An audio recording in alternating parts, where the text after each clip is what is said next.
Welcome to another edition of the Profitable Home Services Podcast.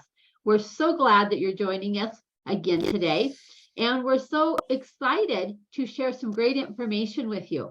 Our guest today is Brigham Dickinson. He is the president of Power Selling Pros and the founder of the Power Certification Program, a call handling training program that holds teams accountable to booking calls and creating wow experiences over the phone. Brigham started Power Selling Pros in 2009 when he saw that call handlers needed assistance to consistently convert calls to bookings. As a result, he answered the need and created the Power Certification Program to effect change in his industry's call centers in the United States, Canada, and Australia. The purpose of the Power Certification Program is to partner with contractors and certify their CSRs to deliver a world-class customer experience. The program guarantees that contractor call handling teams will book at least 85% of their calls and wow more customers. Dickinson's company holds teams accountable with a combination of online training, call monitoring, regular one-on-one phone-based coaching, and in-person training, all supported by a vast library of pre-recorded calls that showcase best practices. Wow, what a bio. Brigham, thank you so much for joining us today. Grateful for the opportunity, Diane. Thank you so much.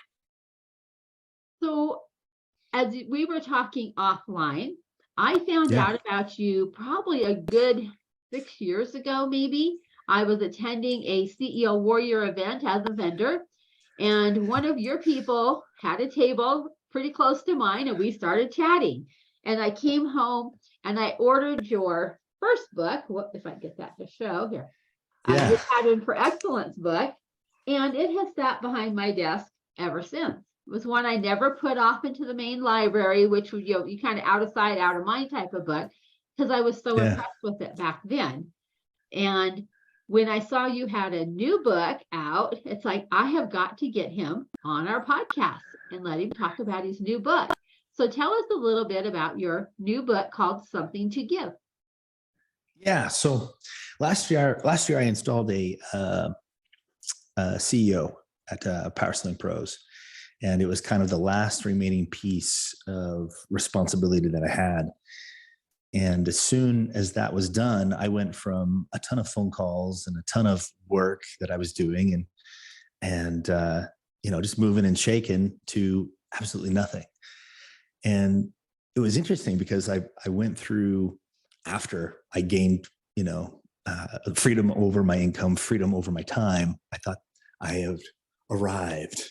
The thing is that in this life, you don't ever arrive, right? Never. and so I found myself on like day 2 of my quote unquote arrival. And I was just kind of looking at the wall going, this is not what I thought it would be. This isn't fun at all. And so I happened to be writing a book at the time.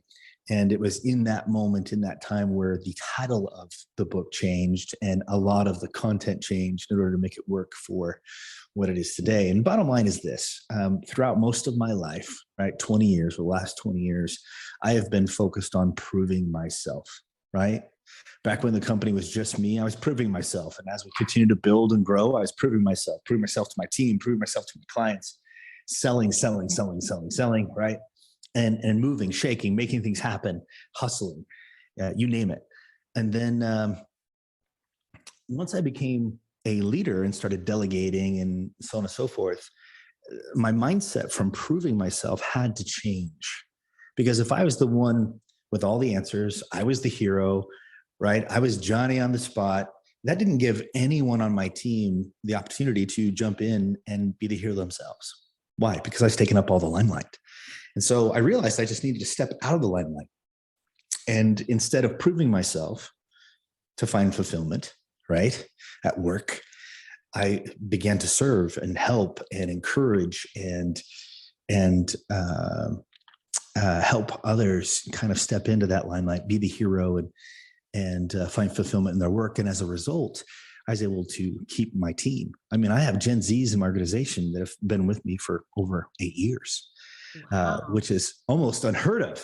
So I've figured some things out by transitioning that mindset from something to prove and to something to give other people, if that makes any sense at all. It makes a ton of sense. And I know that can be a challenging switch to make to most home service business owners, because they are so used to being the mover and the shaker and the make it happen person and the buck stops with me person and all those other little cliches we can say. And to actually step into that true leadership role and empower others, I'm sure that comes with some angst and some concern and some worries about, will this really work? Yeah, that's right. That's right.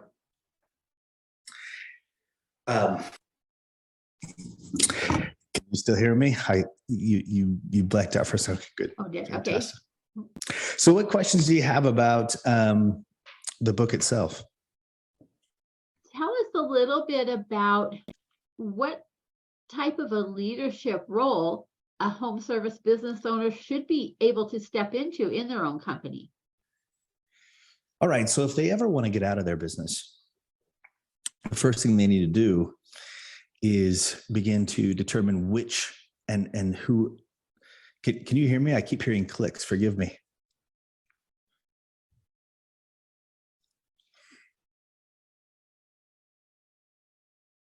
Okay.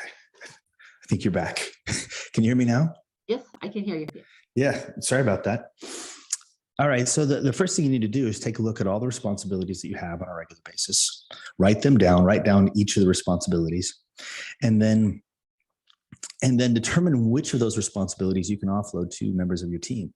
Now, sometimes when a business owner does that, by the time they get done writing down all the things that they do on a day-to-day basis, it could be 25, 30 different things.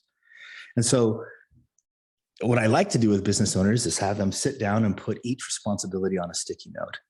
Now, once they've done that, I have them put each of the sticky notes on the wall. And then I tell them very simply, okay, here's what I'd like for you to do. I'd like for you to pick one sticky, one that you want to keep, one responsibility you want to keep that you don't want anybody else taking on. And imagine how hard this is for a business owner to do. I can't even imagine. If you told me to do that, which one would I keep? Yeah. I don't know. You can only keep That's one. Hard. It is hard. And usually what I'm able to do is help them at least imagine the idea of offloading all of them except for 3, maybe 5 tops. Okay. One is extremely, extremely hard. But I start with one because I know that I'm going to be negotiating. I'm going to be negotiating to a certain extent. But when I do this exercise with other business owners, it's super fun. It's super fun. Now, if and when they push back, and because they're going to push back, I simply say, look, did you get into business to have a job? Do you like this 80-hour work week, right? Is this fun for you? Is this what you imagine till the day you die? And of course not. This isn't the reason why they got into their own business. It's not the reason why they started their own business. And it is because of this reason that many contractors who try their own business and then go back and work for somebody else is because they realize this is not what I had in mind. This isn't what I wanted to do, really. I didn't want to create a job for myself where nobody could help me and assist me. And, I didn't want a job where I couldn't clock out ever. Right. And so, when they realize those types of things, they shut it down and go back to work for somebody else. But the reason why I like to do this with them is that they have the power, they have the ability. They just need to dream a little bit and see what's possible. And chances are there are members on their team that aren't being challenged the way that they should be, especially with the millennials and the Gen Zs that are coming on board. They're coming on board and they're not necessarily motivated by money. I mean, obviously they want just a little bit of money, right, to get by and to take care of their families and so on and so forth. But they're looking for more fulfillment than most generations are. And there's nothing wrong with that. It's just the way that it is, right? That's the group of people that we're working with. And so what we need to do is create an environment for them where they can flourish and they can be challenged and they can be noticed for their strengths. And the way that you do that is you sit down with them. You sit down with them and ask them what's possible. Ask them what they plan to do inside the organization, what they see themselves doing inside the organization over the next 3 to 5 years. And as they begin to imagine with you, you begin to realize, wow, they're interested in this, or they're interested in that, or they have strengths here, they have strengths there, so on and so forth. And so you're able to kind of dream with them about what's possible. And then slowly but surely you begin to take off these sticky notes. You never take them off unless they're being properly delegated to an employee. And as you begin to slowly take them off, you'll find that those responsibilities tend to go pretty quick. You'll find freedom over your time like you never have before. And so in this book, Something to Give, in fact, you can find it, you can pre-order it now by going to brighamdickinson.com. That's BRIGHAMDICKINSON.com. And it takes you through step by step how to delegate, offload each of your responsibilities so that you can gain that freedom that you always planned on having when you first started your company.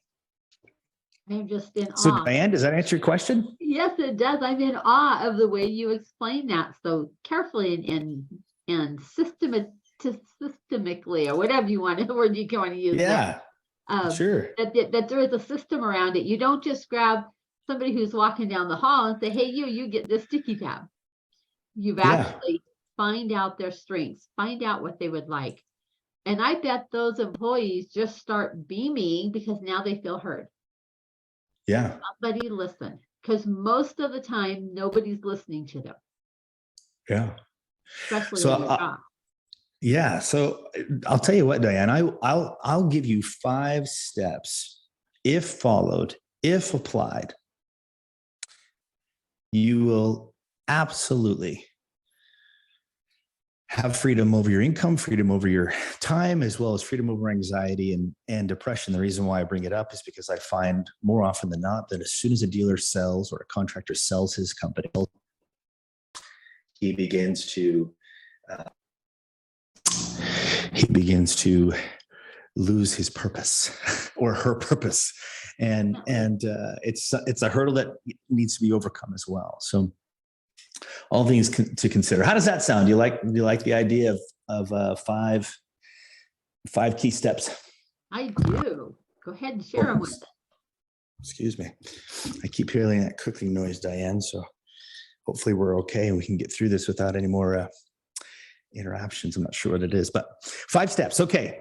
First and foremost, whenever I work with a company, the first thing we talk about is making sure that the technician has a fair shot inside the customer's home. Now, what do I mean by fair shot? Our goal is for them to be the only ones going out to the customer's home. All right. So if you have a technician going out to the customer's home and it turns out that he's one of 5 bids, what do you think that's going to do to a comfort advisor or a technician's state of being? How special are they going to feel if they're one of 5 bids? What do you think, Diane? Not very special at all. You're gonna be nervous. Yeah. But what's he competing against? And exactly. what did the last person say? Who am I following? Yeah, you're a number. Right. Yeah. You're a number. And what does that do for self-confidence? Well, not very much, right? Right. So if your call handling team is trained, right? Trained to the point where when they get on the phone with a customer, not only do they book it, but the customer is wowed, right? The customer is absolutely floored by the service that they experienced. And then at that point, we have the ability to get in there because we're the only ones there. We have a lot of confidence going into the customer's home that we're going to be able to get something done, right? We're going to provide a service and make something happen. And so with anybody that I work with in this capacity, helping a business owner offload some of his responsibilities or her responsibilities, helping them find talent on their team, and leveraging that talent, all those things, it's great. I'm happy to help with all those things, but I won't do it unless your call handling team is being trained, being coached on a regular basis. Of course, that's what Power Selling Pros is for. It's not a service where it's one more thing an owner has to do. Instead, it's one thing they can actually take off their plate. Why? Because we're going to do it all for you. We're going to hold your team accountable. We're going to coach them one-on-one twice a month using their own phone calls and make sure they're booking every call that comes in and wowing that customer, right? Creating that wow experience over the phone. This will give the technician or the comfort advisor the best chance to make something happen inside the customer's home. Why? Because they're the only ones there. A service needs to be provided. They wouldn't call you if they didn't need your help, right? Either they don't want to do it or they don't know how. Congratulations, go in there and make something happen. And so that's number one. So step number one, make sure that every call is being monitored and that your CSRs are being coached using those monitored calls on a regular basis, held accountable to perform an extremely high level day in and day out. All right, so that's step one. And if I were to say anything else about that step, homeowners, they don't want 5 bids. They feel like they need, they feel like they need 5 bids, right? They feel like they have to have 5 bids. And it's our job as those who answer the phones to create such an amazing experience that by the time they're done, right? By the time they're done talking to us, they feel like we're 911 and there's no 912. Help is on the way. Make sense? I love that analogy. All right, so that's number one. Number two, you want to set a vision for where you're going inside the organization, okay? Your team needs to know that there's something bigger than any one individual that they're working towards. So you've got to create that purpose with them, all right? I usually like to get a purpose 80% there and then present it to the team. And then once I've presented it to the team, I simply say, all right, you guys, it's 80% there. How do we get it 100% there? What does it need? What needs to change? How do we make it more concise? How do we make it so that it really speaks to you, to your heart, to your mind, and so on and so forth? And this provides, guess what, Diane? It provides buy-in, right? They were a part of the process. They created it, right? And they helped the owner create it. And once they feel that way, everybody buys in and feels like they're a part of it. So that's number one, create purpose inside your organization, bigger than any one individual. And number two, make sure that you as a leader is something or is someone that others will follow. And you've read my first book. You haven't read my second one. The second one is called Patterned After Excellence. You can also find that on brighamdickinson.com. You can order it right now. It is available and it has been available. But basically, I take each of the principles in the Pattern for Excellence, which is our foundational skill set for CSRs, dispatchers, and lead coordinators. And I began to apply that to me as a leader. And as I did that, I found strengths, I found weaknesses, things I needed to fix, things I needed to improve, so on and so forth, just so I could become a better leader, someone worth following. And that was kind of the beginnings of my third book, where I, took all the lessons I learned from the second book and started applying them in the third book. So this is a process, it's a flow. So step number two is have a purpose, have something bigger than you and any one individual that's worth fighting for, and make sure that you are someone who is worth following, okay? Your team needs both of those steps. All right, so then step number three, and feel free, Diane, to stop me anytime and ask questions or to clarify. So number three is about discovering strengths and talents on your team. Now, if it's office staff, you want to sit down with them and ask them to dream with you. Where do you see yourself here in the next 3 to 5 years? And they might say, well, I don't see myself in 3 to 5 years. And wow, what a fantastic thing to know ahead of time, right? And maybe you can build a future that makes more sense to them, where they do stay, or maybe they don't, and that's okay too. At least you know one way or the other, right? So meeting with them in the office is super important. Now, I did mention office staff. Meet them in the office. Now, if it's a technician or a comfort advisor, instead you want to meet them in the field. Go out with them. Put yourself in a technician uniform and go out and tag team some appointments and just really get on the same page with them, and then dream with them. Dream with them in their environment. I find that that's the best way to go about getting them to open up and tell you where they want to be in the next 3 to 5 years. And also watch them interact with the homeowner. See what types of qualities they exude as they interact with the homeowner, how comfortable they are, whether there's some leadership qualities about them. All those things take time, and it's important to invest time in them. and see what strengths and weaknesses they have out there. As you do this, you're going to find some leaders. You're going to see some things that are like, wow, this guy could really help here, or this individual can help there. There's tons and tons of opportunities, right?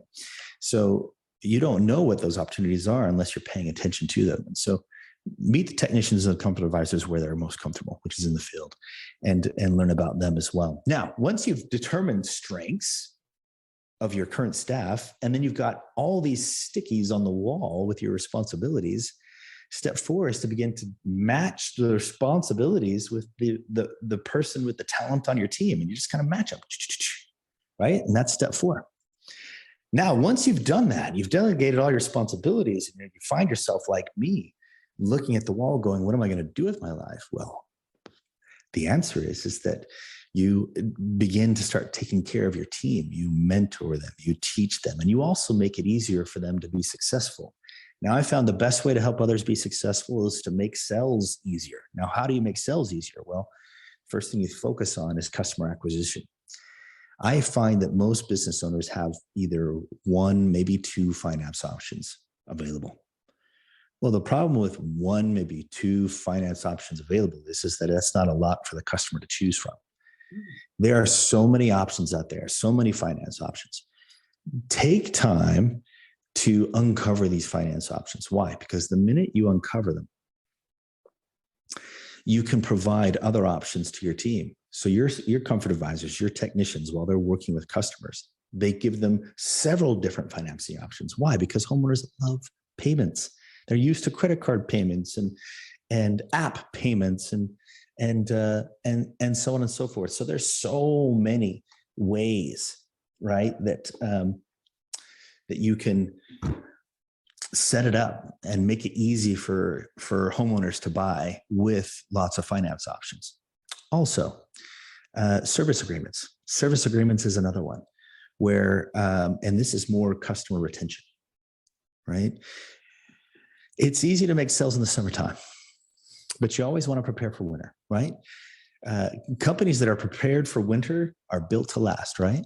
And so you want to make sure that you have tons of service agreement options so that customers can pick and choose which ones make the most sense for them. So that's customer retention. And then lastly, customer experience. With a great customer experience, boy, you're going to move mountains. Your company's going to grow. Your team's going to feel like heroes, right? That's the goal, is to get them into the limelight and make sure that they're being successful. And so make sure that you're reviewing the feedback you're getting online from your customers. Make sure that your technicians, CSRs, comfort advisors are trained on how to proactively ask for reviews. How did you like our services today? Please provide us with a review. Send text reminders reminding them, please give us those reviews. We want to know exactly how we did and how we can do better. And make sure that you're reading those reviews so that you can make changes to the service that you provide and provide trainings based on the feedback that comes in. As you take these 5 steps, you're going to find freedom over your finances, as well as freedom over your time. And that'll put you in a position where you can begin to tackle anxiety and in some cases, depression. Why would you want to tackle that? Well, we fight so hard to gain freedom over our time and finances, and we should achieve it, right? We should put ourselves in a position to achieve it. And we can talk about that before I summarize. What questions do you have? What do you think so far?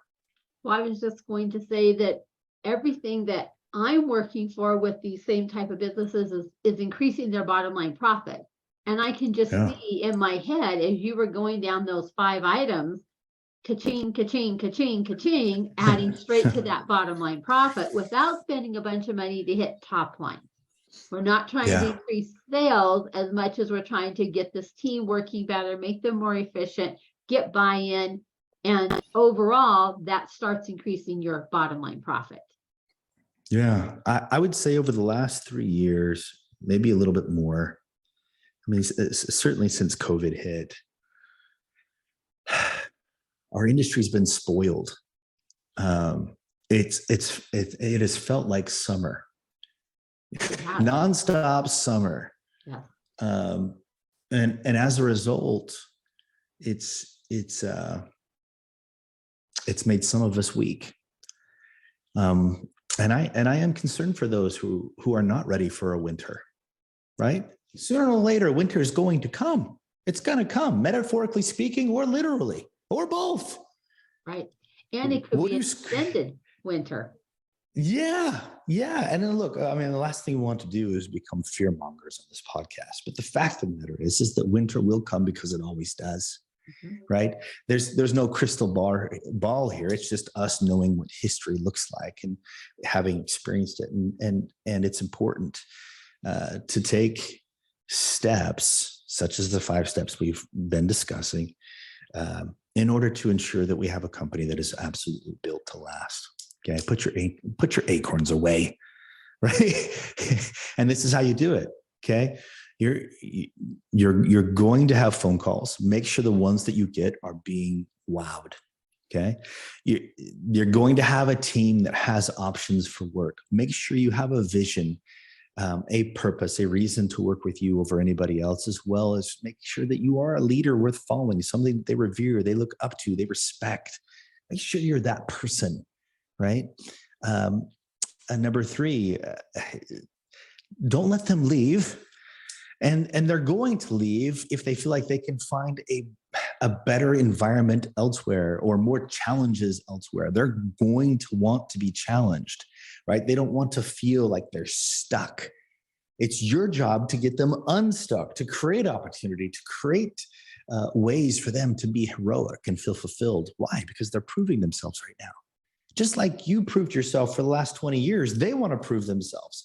And it's your job to give them that opportunity. And that's where step 3 comes in. And of course, number 4 is having the courage to say, okay, even though you may not be able to do it as well as I do it, I'm still going to give this opportunity to you. And I'm going to give you the same freedom to fail that I've given myself for the last 20 years. That takes courage, right? That's hard because huge courage. Yeah.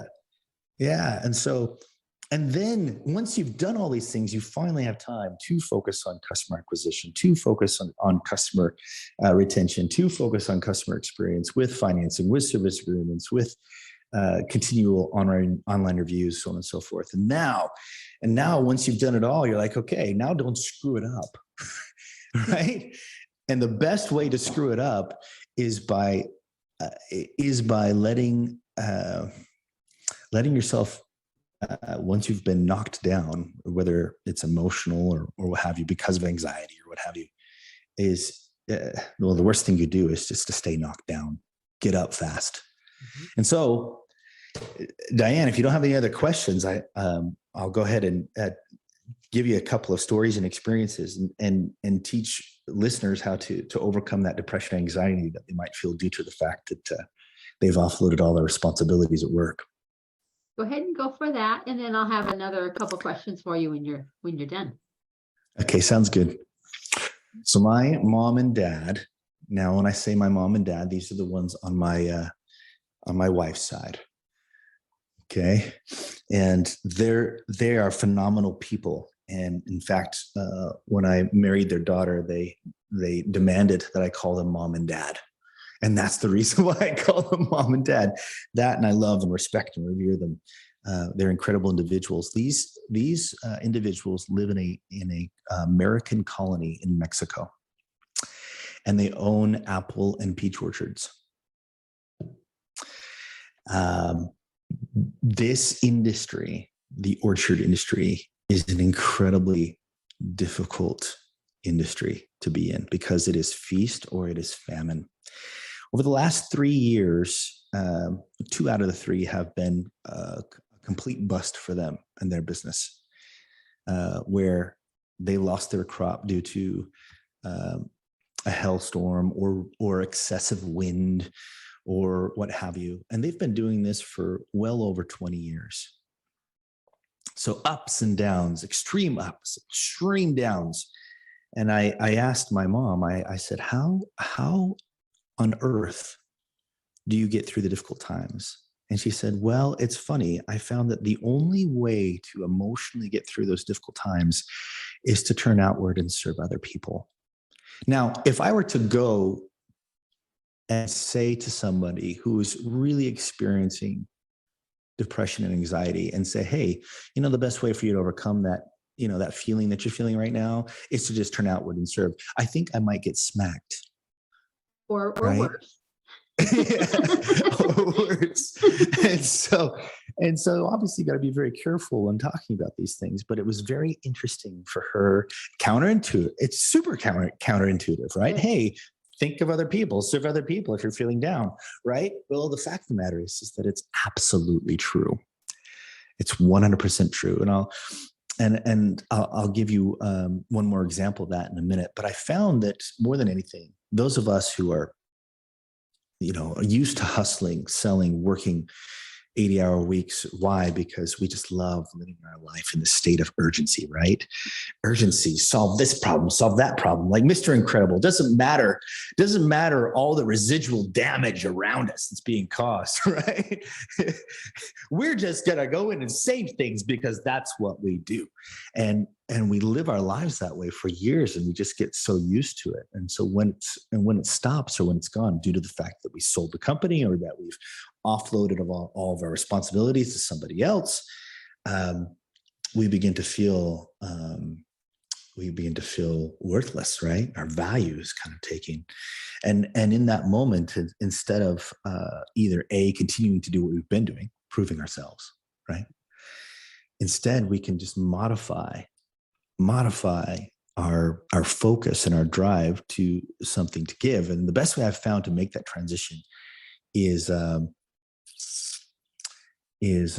guess you'd call it an acronym. And the acronym is STOP, S-T-O-P. Okay.